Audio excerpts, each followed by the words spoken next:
Oh, hello, there you are. Good. Haven't seen you for a while. The reason for that is this.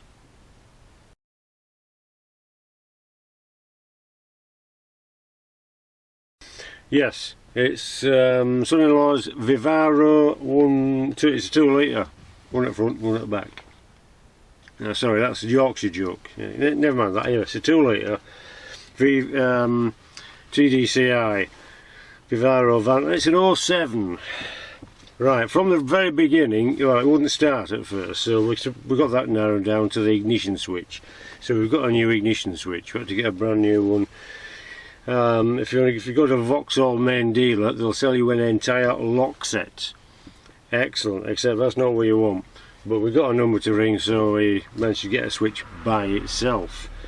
Got that fitted. It's not too bad a job. Right, and then once we got it started, then it's got this other problem, and that is no power, no revving at all over 3000 revs. You go for a tunnel in any gear, put your foot down, it won't rev higher than 3000, but it starts okay.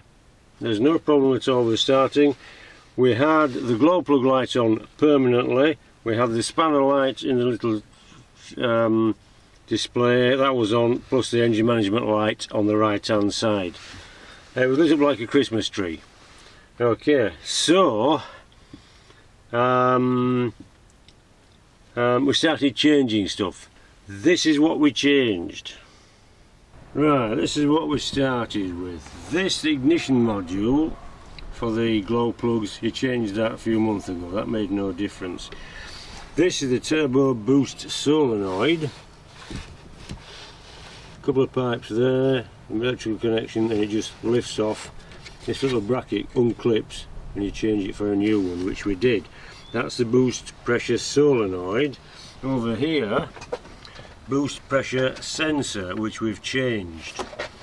Alright, the actual bit you buy is this bit. Undo that star screw, and then it undoes from the bottom bit where the pipe's connected. So there's an electrical connection here which you disconnect like so, and that one just clips into a little bracket on there. Right, with the aid of a scan tool we eventually sussed out that the MAF sensor was dodgy, so we got a new MAF sensor. That was quite expensive apparently. That's that bit there, connects here, there, and there. Now the air temperature sensor is inside on this model, so the air temperature and the MAF are in the one unit, so we've got a complete unit there. Then it goes into the air filter, which is this, and then it gets really convoluted, but now that's all done. There's no lights on now, we're good. The lights are all sorted, but with that and that, lights are all off, we're good, except they still won't rev. And the reason for that is a boost leak. When you're driving you can hear it, when you're revving on stationary you can't. But somewhere under here, with this convoluted piping, that pipe there, that's where the air comes in, through the filter, out through the MAF, down there, somehow it gets round to the turbo, which is at the back of there, comes back out of the turbo through a pipe underneath. You can just see it there, and with the tie wrap around it, through there, through the hose, into the intercooler, through the intercooler, back to there, out, and into the little box down there. The boost pressure sensor feeds from this pipe here. Now I believe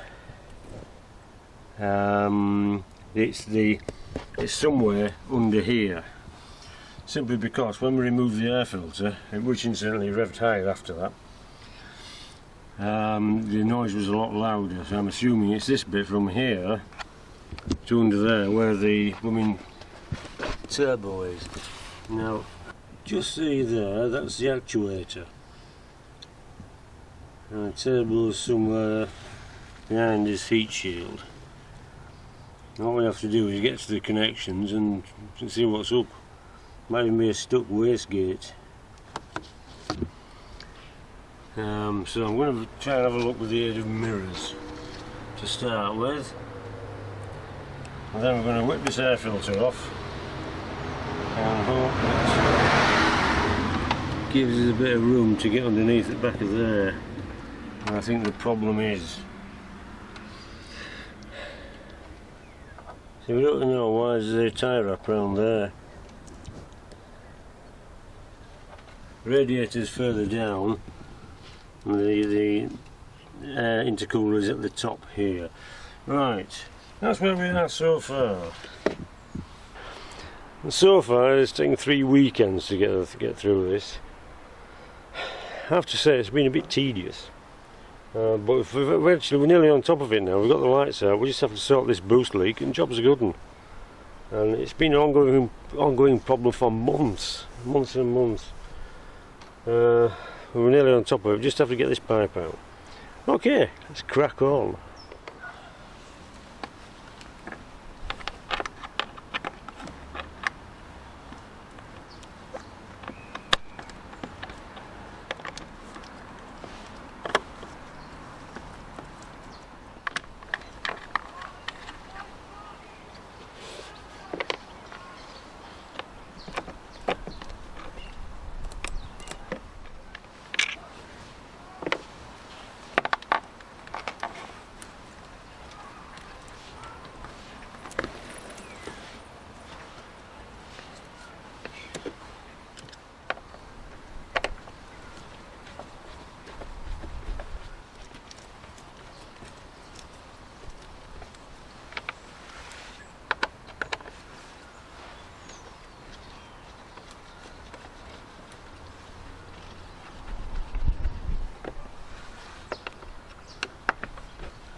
Just changing that made all the difference.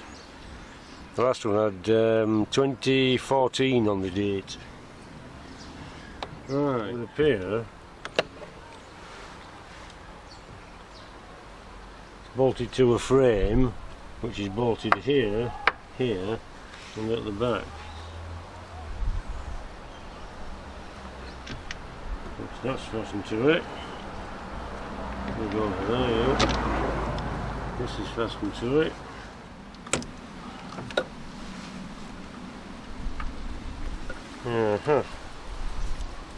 Oh goody, it's starting to rain. Right.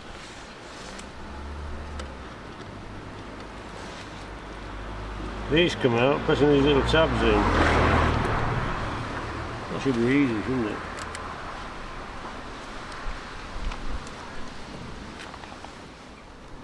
Might have to abandon ship for a minute. Come back in a tick.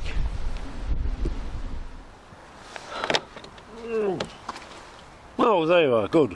You're back, me too. Just had a cup of tea, well, lovely. Right, taking this air filter box off. I've just got a feeling I'm on the wrong track. I'll show you why I'm dubious. Just see it there, look. It's the turbo actuator. Now, in my experience, turbo actuators have always been difficult to move, and this slams shut. This one doesn't. It doesn't slam shut at all. It's quite free, it jiggles about on its pin, but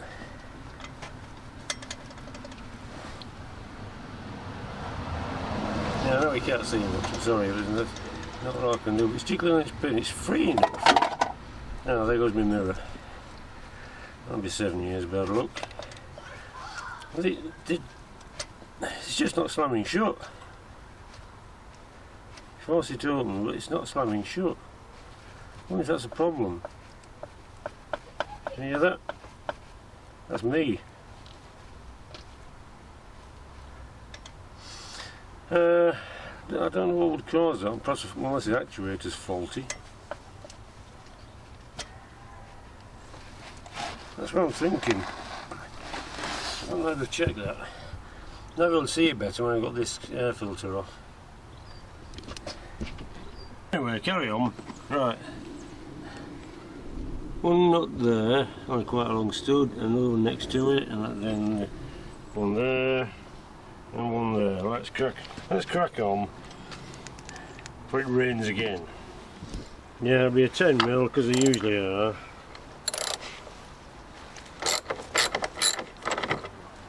One.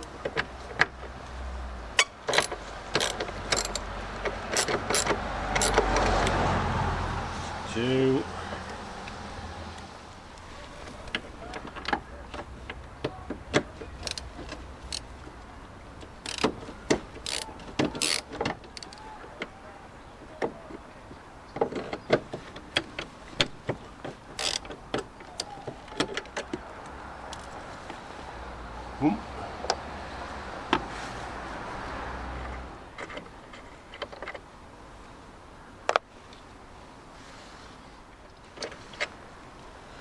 Right, what's left now?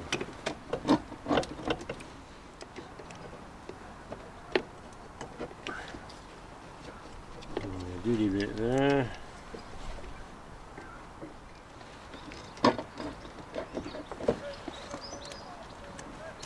That's that wire off.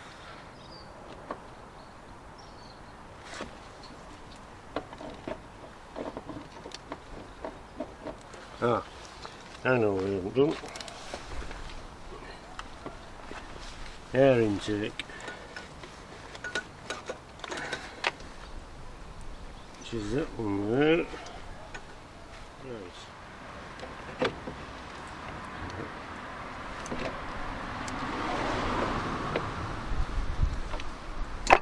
That wire down there.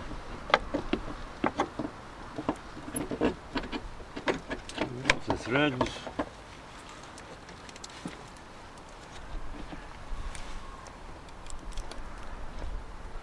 Okay. Oh, there's loads of stuff attached underneath. A bit of a bummer. I thought that would come straight out. I was wrong. I suppose you want to look. Ah, that's what we're looking at. So, I'm hoping it will come straight out, but obviously having what hope did. Right, so, however, don't think I can hold that and show you at the same time, but look at this. I think we've found the leak. Well, at least we have an idea. Something to do with that, I would say. It's far too loose to be any good. Alright, okay then.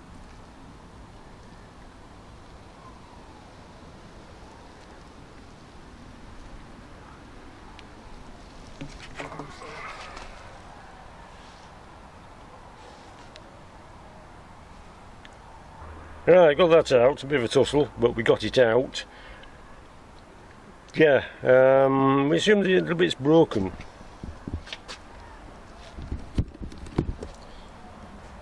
That bit there.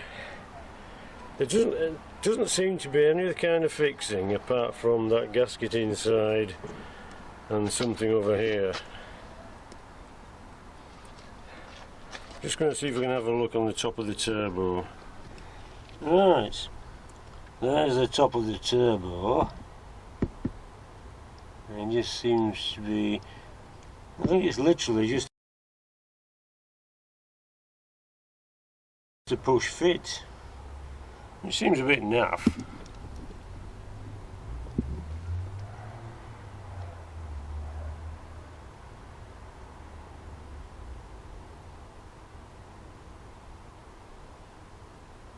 What do I know? Unless I'm missing something. Wouldn't be the first time.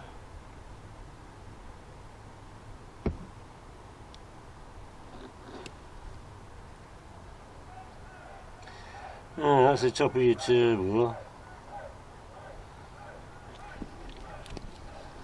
There's your actuator, which I think it might be slightly suspicious.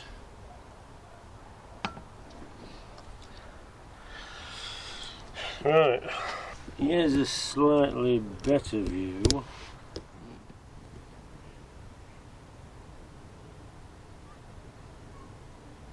I think it's just a straightforward push fit, and if you ever remove it and it breaks, then you have to get another one. By the look of it, I can't see any kind of fixing at all. Unfortunately, that would mean a second-hand one is probably broken as well. I don't know. I believe that's the problem. It was just simply loose, and it's not been sealing really. This is where the noise seems to come from. I suspected the pipe might be split, but the pipe itself is alright. It's just the end, just that bit. You can see the slot. There's a slot there, but that bit there is fractured. I think it should be whole. That's a press fit. Which is a bit naff for a pressure part. Right, okay, we've got a new part on order really soon, and then we'll carry on this little shenanigan next weekend. Alright, so there's still stuff to do. The Cheap Heap has developed a liking for drinking his coolant. I don't know where it's going at, I don't know where it's going, so that's something to look at. Jugs, he's still waiting for his extra gauge, so I can tell if it's overheating or not. But this, we need to crack on with this. So, that was fun, wasn't it? Anyway, so nice to see you all again. Don't get lost or squashed. Might put this up tonight, might leave it until we finish the job. Don't know. It's all go. I've just had my COVID jab for the 4th, and I'm usually poorly after a COVID jab, so I might not get round to much. Anyway, it's nice to see you all again. Don't get lost or squashed. Thanks for watching. We'll see you in a bit.